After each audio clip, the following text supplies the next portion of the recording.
This video is kindly sponsored by Babbel, the #1 language learning app in the world.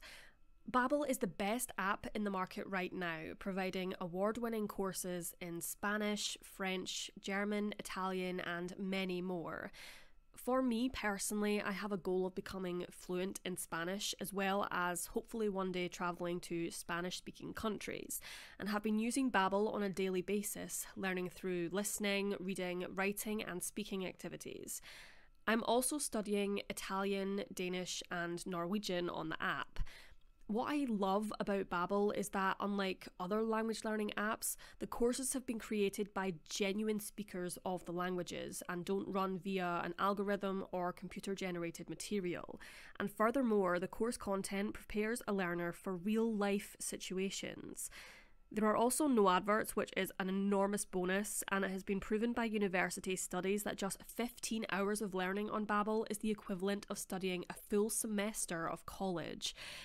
Head to the link in the description to get up to 65% off a Babbel subscription for a limited time only. Thank you to Babbel for sponsoring this video.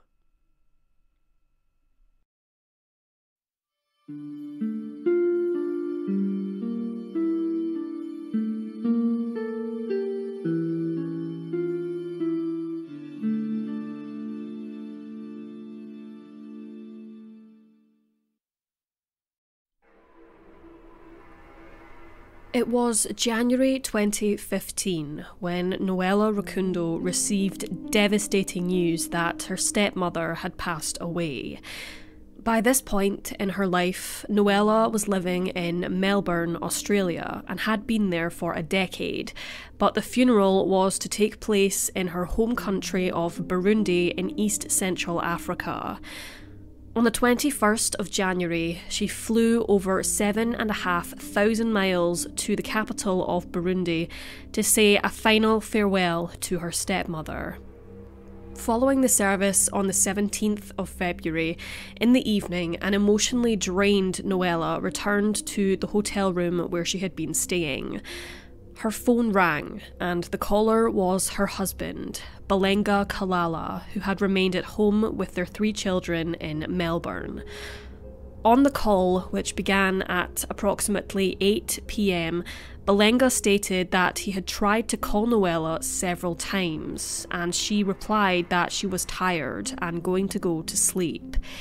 He seemed surprised that she was in bed so early. However, she explained that she was both physically and emotionally exhausted and needed to rest.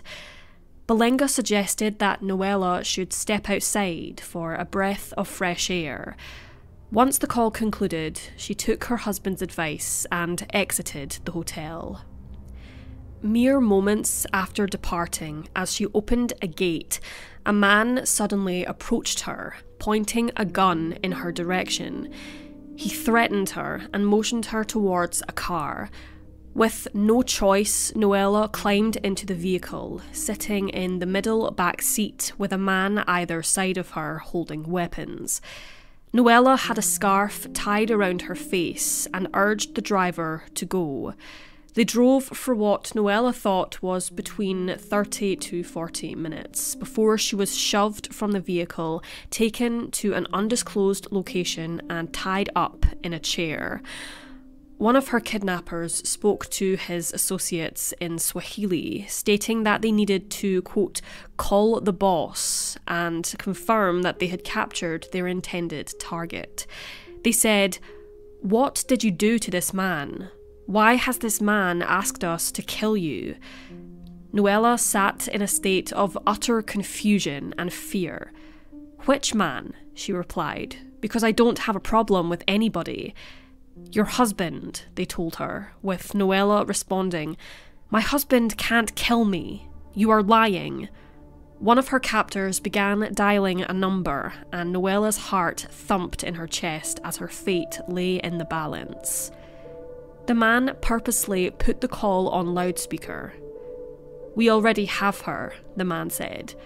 After a short pause, a voice replied with the words, "Kill her."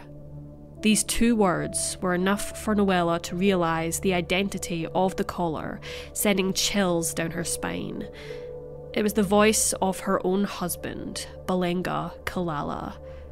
Noela was overwhelmed as the group of men discussed where they would dispose of her body, and she subsequently collapsed. Noela's family, including her 5 children from previous relationships and her children with Kalala, aged 5, 10 and 11, received news that they had been dreading. Balenga Kalala, who had already suffered from the murder of his first wife and child in the Democratic Republic of Congo, confirmed to Noela's loved ones that his wife had been tragically killed in an accident abroad. The couple had begun their relationship shortly after Kalala had arrived in Australia in 2004 as a refugee. Noela had taught him English and they fell in love, marrying in 2005. He had been violent in the past, but Noela never believed he would have been capable of murdering her, and he was a well-liked member of the local community. Noela's funeral service was arranged to take place at Rukundo's home, but the story did not end there. Once Noela regained consciousness after passing out, her captors spoke with her. Surprisingly, the hitmen told her that they didn't believe in killing women or children, and they even said that they knew Noela's brother. They had been paid several thousand Australian dollars for the killing of Noela, and they communicated further with Kalala, confirming to him that his wife was dead. She stayed in the company of the 3 men for 2 more days before they set her free, and after her ordeal, they gave her a mobile phone, audio recordings of the phone calls with Kalala, and receipts for the blood money they allegedly received from him. Noela contacted her local pastor back in Australia and told him of her ordeal in its entirety, with the pastor being completely shocked that Kalala was capable of such an awful act.